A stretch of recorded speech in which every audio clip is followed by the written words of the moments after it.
누가복음 20장 41절입니다. 20장 41절부터 21장 4절까지입니다. 어제 말씀에서 하나님의 것과 가이사 것에 대한 이야기를 하고 부활에 대하여 살아계신 하나님과 그 살아계신 하나님 앞에서 살아있는 신자, 살아있는 사람, 산자에 대한 이야기를 했습니다. 계속해서 이제 예루살렘에 입성한 이후 오늘 본문인 21장 4절까지 여러 가지 질문과 답변들을 계속 하고 계시는 그런 상황이죠. 6가지 질문과 답변 이렇게 정리를 할 수 있는데 이제 그 중에 오늘 이 본문이 4번째, 5번째, 6번째 해당이 됩니다. 4번째 질문과 답변. 여기서는 질문과 답변이라고는 했었는데 예수님께서 스스로 질문을 하시고 답변을 하는 그런 내용이죠. 41절부터 44절까지입니다. 예수님의 질문이 다윗의 자손에 관한 것입니다. 예수께서 그들에게 이르시되, 그러니까 계속 이어지고 있죠. 사람들이 어찌하여 그리스도를 다윗의 자손이라 하느냐. 우리에게도 이것은 질문이 돼요. 우리도 예수님을 다윗의 자손이라고 알고 있고 그러니까. 근데 예수님을 다윗의 자손이라고 하는 것이 왜 질문거리가 되죠? 당연한 이야기를 왜 질문하시죠? 이렇게 생각해 볼 수 있습니다. 왜 그러느냐 하는 것을 이제부터 우리가 살펴보고 또 예수님이 대답을 하십니다. 그러면서 이제 그 시편의 다윗이 한 말을 인용을 해요. 근데 여기서 우리가 봐야 할 것은 다윗이 주께서 내 주께 이르시되라고 하면서 주라는 말을 썼는데 여기서 주가 둘이죠. 주께서 내 주에게. 이 주께서 하고 내 주하고 달라요.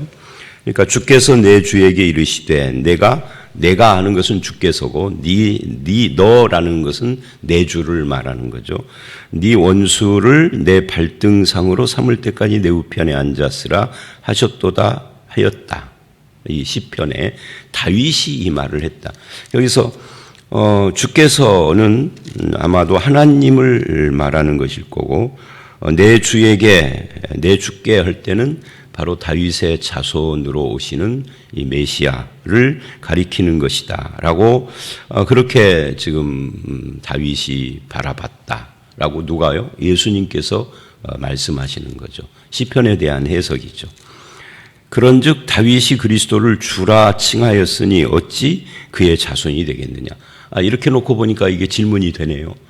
자기 자손에게 주님이라고 하는 건 좀 이상하지 않나요? 그러니까 여러분이 여러분의 아들에게 주님 그러면 좀 이상하잖아요. 유대인들은 하나님에게만 주님이라는 말을 쓴 것은 아니에요.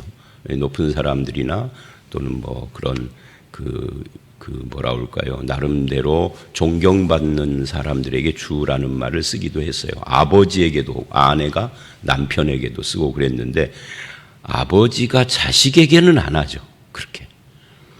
그러니까 다윗의 자손인데 자손에게 주라고 하는 거 좀 이상하지 않느냐? 이거 왜 그러느냐? 한번 답해봐라 라고 질문을 한 겁니다. 그렇다면 이것은 단순히 혈통적으로 다윗의 자손이라는 뜻은 아니다. 이 메시아가 다윗의 자손이라는 것이 혈연 관계로만 이어진 육친내 관계만은 아니다 하는 것을 보여주고 있는 거죠. 다윗이 자기 자손을 주라 한 걸 보니까 그 주라고 불리운 메시아는 신적인 존재다 하는 것을 지금 말하고 있는 겁니다. 신적인, 내가 이렇게 말을 했지만 정확히 말하면 하나님인 거죠. 근데 이제 그 이스라엘 사람들에게 주님이 지금 가르치시는 거예요. 이게 왜 그러는 줄 아느냐. 그래서 이걸 통해서 이렇게 질문을 하고 다윗이 그렇게 말을 했다. 어떻게 해서 주가 될 수 있느냐? 자손이 될 수 있느냐? 주는 주님이면 주님이고 자손이면 자손이, 이 둘이 어울리지 않는데 하나로 된 이유가 뭐냐라고 질문하고 답 없이 끝났어요. 근데 질문 속에 답이 다 들어있는 것이죠. 결국은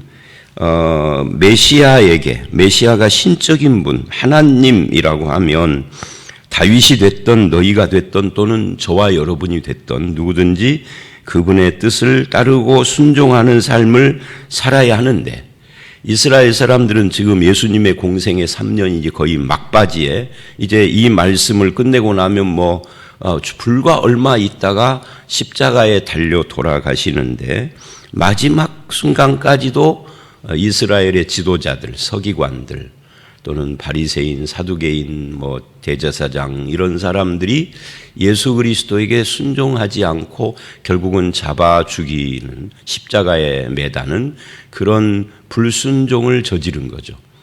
그들은 늘 다윗의 자손이라고 부르면서 다윗과 다른 길을 가고 있다 하는 것을 말하고 있는 겁니다. 사사건건 시비를 하고 그러는 모습을 이렇게 빗대서 지금 적용을 한 거예요. 근데 이제 이것은 그 당시 사람들과의 관계에서고, 이제 이걸 우리에게 적용을 해야 되죠.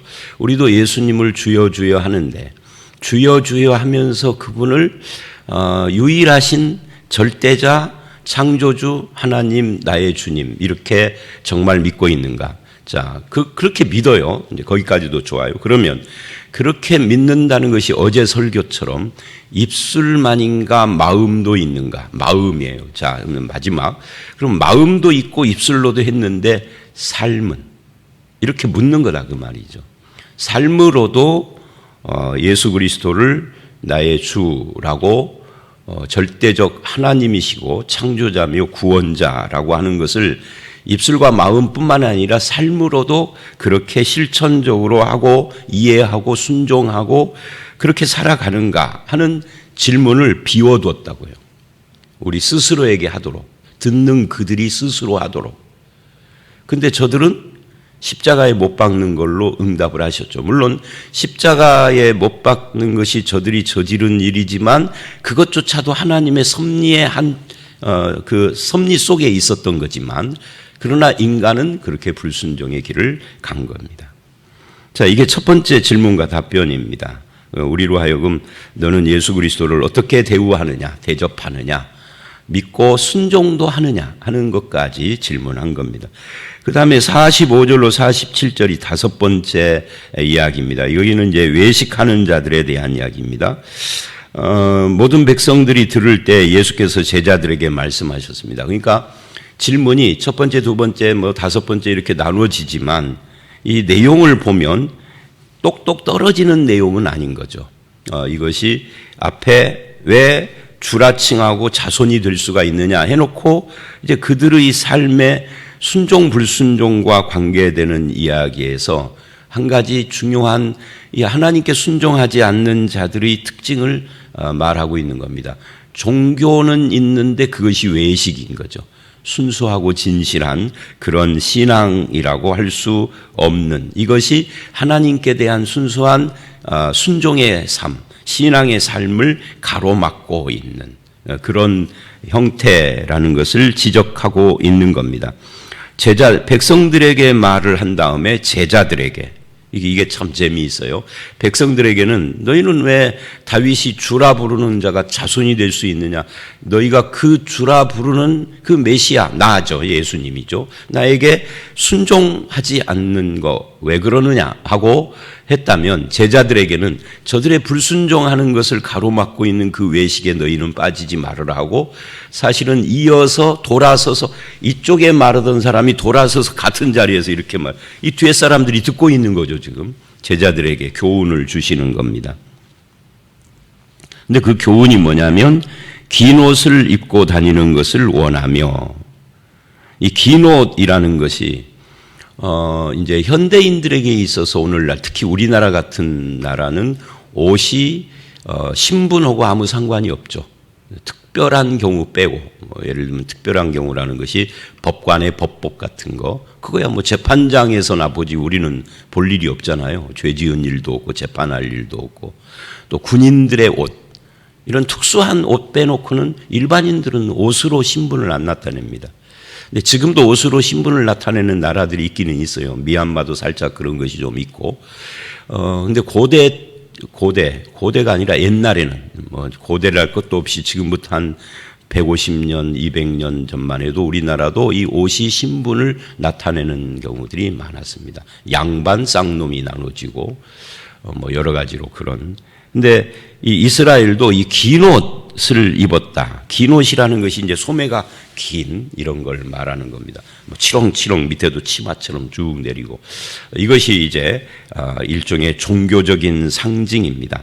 그래서 바리새인들은 긴 옷자락을 펄럭이면서 긴 옷자락을 긴 옷이 기니까 걸을 때도요 그냥 똑바로 우리처럼 걸면은 이게 자꾸 이렇게 부딪히고 그러잖아요. 그러니까 약간 손을 벌리고 이렇게 옛날 우리나라 양반들이 걷는 것처럼 휘적휘적 팔자걸음 걷는다는 것이 양반걸음이거든요 옛날에. 그러니까 이게 빨리 못 걸어요, 그죠? 천천히 걸을 수밖에 없는 거예요 양반걸음은. 그러니까 일 안 해도 먹고 살 만큼 사는 사람인 거죠. 근데 짧은 소매, 짧은 바지에 막 그 허리 같은 데 이렇게 탁 동여 매고 이건 뭐예요? 일꾼들의 모습이죠. 못 사는 사람들, 쌍놈들. 우리나라도 그랬어요.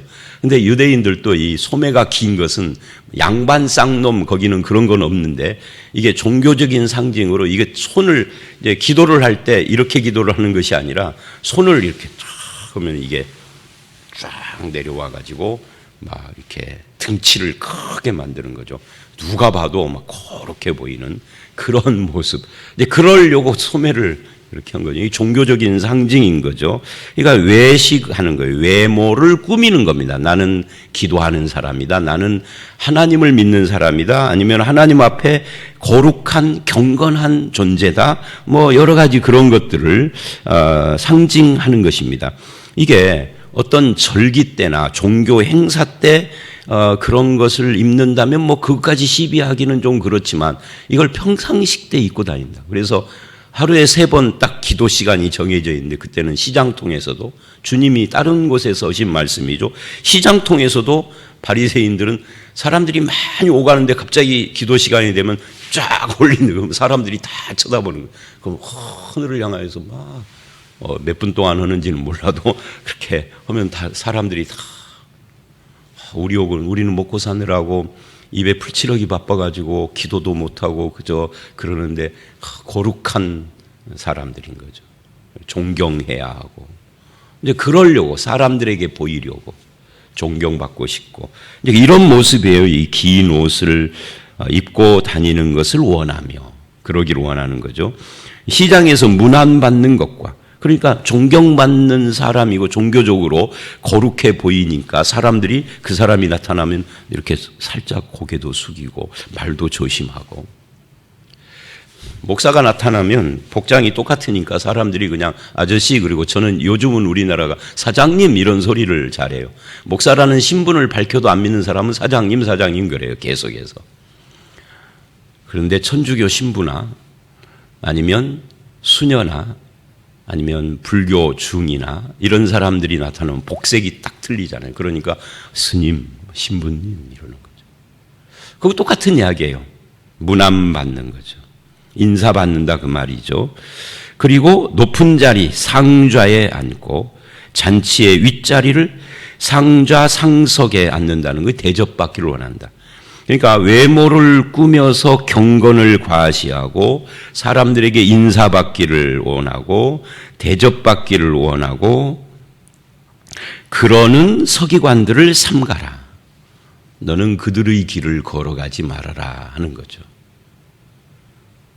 근데 그들의 길을 걸어가는 사람들이 많죠. 굉장히 많아요. 근데 제일 불편한 것 중에 하나가 이제 우리 교회에서는 뭐 그런 것이 없는데 어떤 특별한 모임에 가면은 나이를 점점 먹어가면서 어른이라는 단어를 전에도 내가 한번 언급을 한 적이 있는데 어느 날 어른이라는 말을 나한테 쓰는데 굉장히 불편하더라고요. 어른? 뭐 나이 먹으면 다 어른이겠죠. 근데 그렇게 따지면 뭐 나는 30대, 40대 때도 자식을 뒀으니까 어른이지. 어른께서 어르신이 뭐 이런 말을 쓰더라고요. 멀리서 보면 동안인데. 너무너무 불편한 거예요. 근데 그들이 종교 집단들이에요. 주님의 뜻오고 맞을까 그게? 그런 생각을 해봤어요. 그래서 그 자리를 자꾸 피하게 되고 안 만나게 되고 최근에도 뭐 그런 미팅 연락이 왔는데 안 갔어요. 이렇게 핑계대고 안 갔죠. 근데 그런 것들이 우리는 자연스럽게 주님의 말씀을 어기고 있다고. 아주 그 자연스럽게 그건 뭐 관행이고 누구나 그러는 것이고 당연스러운 것인데 라고 한다고. 주님은 그들을 삼가라 그랬대요. 그 길을 가지 말아라. 47절 그들은 과부의 가산을 삼키며 그냥 단순히 외형적으로만 외식으로 끝나는 정도가 아니라 외형적 외식도 주님이 볼 때는 문제가 심각한 건데 그러지 않고 과부의 가산을 삼킨다. 이 과부의 가산을 삼킨다는 것은 이제 현대식으로 표현을 하면 가난한 사람들에게 헌금을 강요한다 그런 말이에요.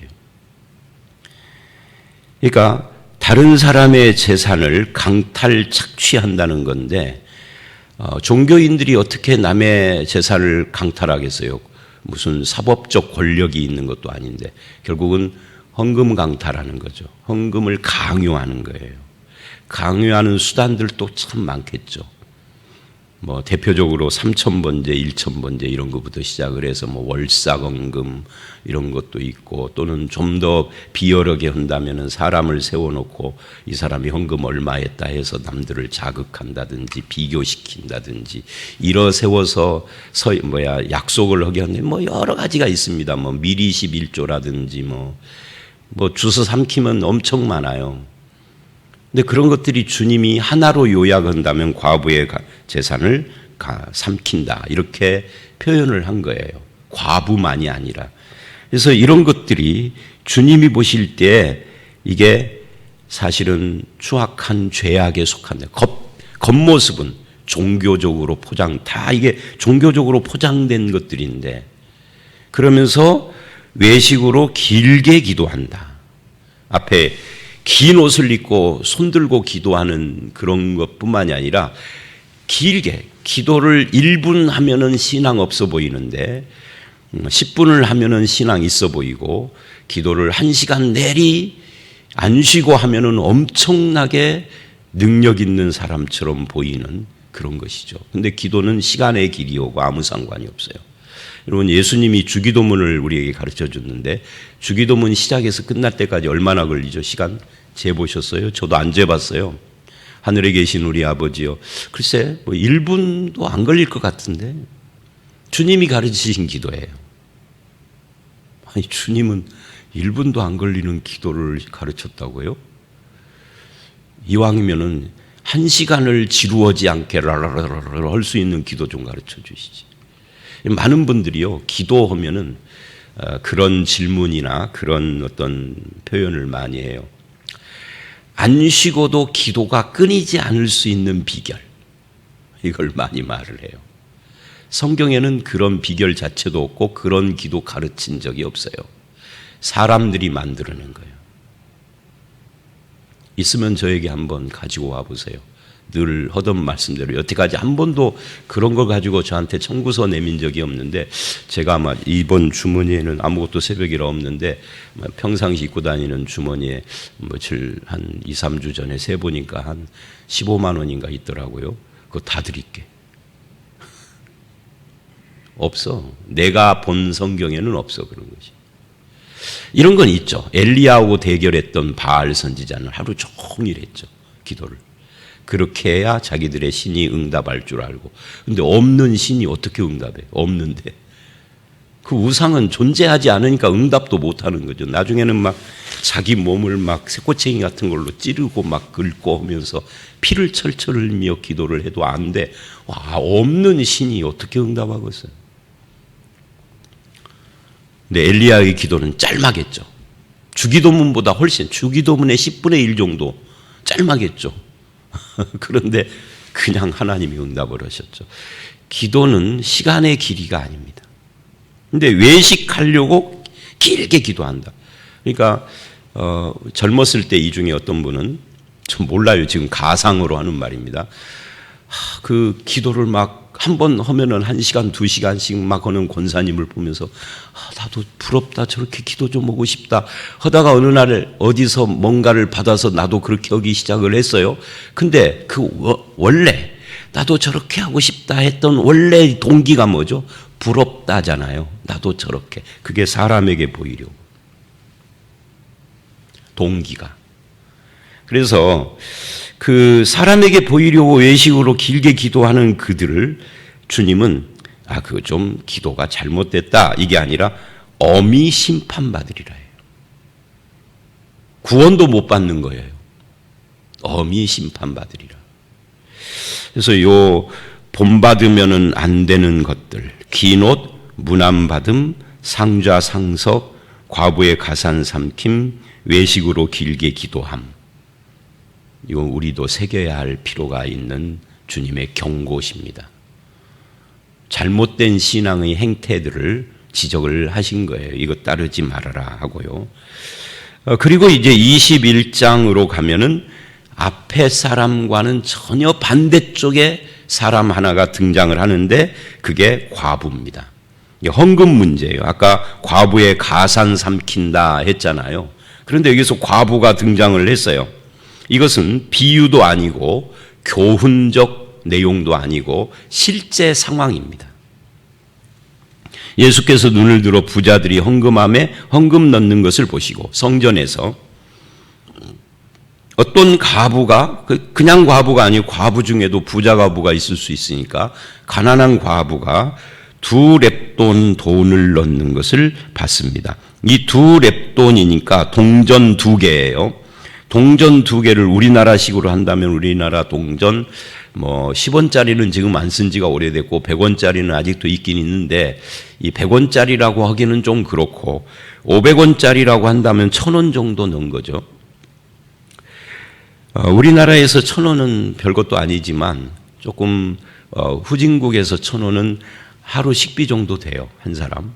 그러니까 이제 그 2렙돈을 넣습니다. 근데 주님이 이제 이걸 가지고 3, 4절에 평가를 하는 거예요. 내가 참으로 너희에게 말하노니 이 가난한 과부가 다른 모든 사람보다 많이 넣었도다. 자, 이 많이 넣었다. 그런데 실제로는 액수가 많은 것이 아닙니다. 부자의 헌금이 훨씬 많죠. 부자는 얼마 했는지 모르겠어요. 그러나 부자는 아마 10,000원 정도 했을 것이다. 우리가 가정해 보십시다. 근데 과부는 1,000원 정도 했다. 그러면 10배 차이로 더 많이 했어요. 근데 주님이 지금 많이 넣었다 하는 것은 그 돈의 액수가 아니라 그 사람이 가지고 있는 소유 비례를 지금 말한 거죠. 부자는 재산이 한 얼마라고 할까요? 100억이라고 합시다. 근데 10,000원 넣었어요. 100억에서 10,000원. 그건 껌값이라고 그러죠. 우리가 흔히 껌값. 근데 과부는 재산 자체가 없어요. 남의 집에 얹혀 살고 있는, 새들어 살고 있으니까 재산 자체가 없고 하루 벌어서 하루 겨우 먹고 살아요. 거기서 1,000원은 엄청나게 큰 돈입니다. 근데 예수님이 그것을 그 가난한 과부를 생활비 그래요. 생활비 전부라고. 그러니까 오늘 하루 식비 전부를 넣어버린 거죠.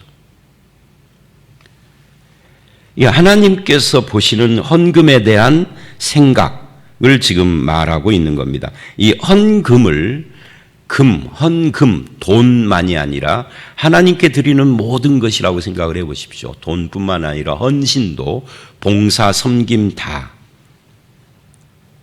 과부의 이 헌금은 자기를 온전히 주님께 헌신한 그런 모습이라고 말할 수 있습니다. 그래서 이 헌금이나 헌신, 봉사 속에는 그것을 드리거나 하는 사람의 마음, 즉 믿음이 들어있는 거고 주님을 향한 사랑이 담겨 있는 것이 이게 헌금이고 헌신이에요.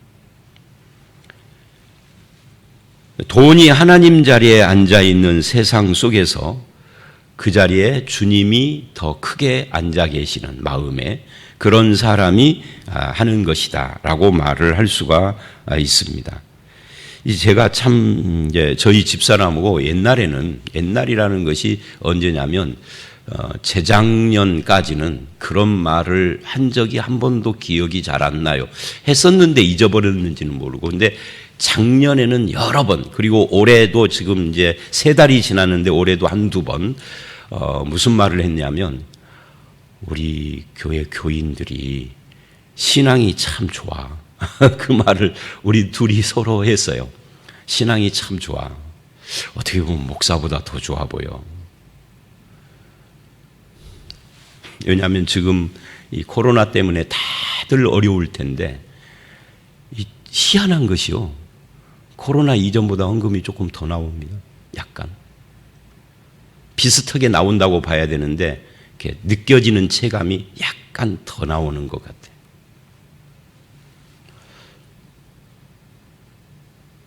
어려운 중에도 헌금을 그치지 않고 한다는 것도 대단한데, 그런 거죠. 마음이 있느냐, 마음이 주님께 가 있느냐, 그 마음의 믿음, 그것이 헌금으로 표현되고 헌신으로 표현되는 겁니다. 그래서 이런 부분들을 주님이 말을 하면서 45절로 47절에 외식하는 자들과 대비를 시킨 겁니다. 우리에게 묻는 거죠. 너의 신앙은 참된 헌금, 참된 헌신, 마음이 온전히 주님에게 가 있는 주를 사랑하는 마음에서 나오고 있느냐 하고 우리에게 묻고 있는 거예요. 여러분은 어떠십니까? 이제 이 부분이 내일 말씀인 5절 이하하고도 연결이 됩니다. 그 성전 문제, 그건 이제 내일 보기로 하고요.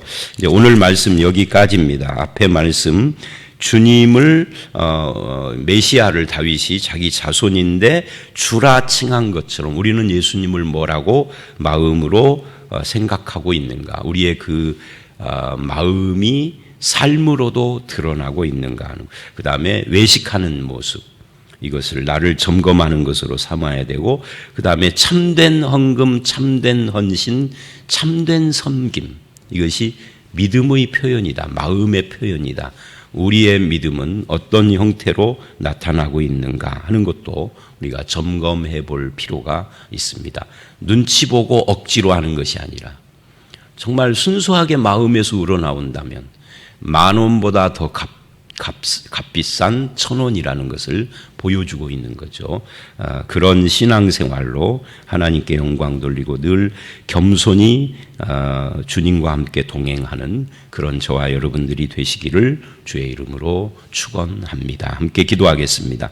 하나님, 예수 그리스도가 자손인데도 주라 칭한 다윗처럼 우리가 예수 그리스도를 나의 주라고 고백을 할 때 그분은 그저 주가 아니라 전능하신 하나님이시요 창조주요 우리의 구속자이심을 믿는 것입니다. 이 믿음이 삶의 열매로도 나타나게 하시고 특히 외식하는 삶이 아니라 우리의 종교가 외식으로 그렇게 포장되는 것이 아니라 순수한 믿음과 주를 사랑하는 마음이 표현되는 그런 삶을 살게 하여 주시옵소서. 주님께서 원하시는 것은 우리의 마음과 우리의 진실한 믿음인 것을 알았습니다.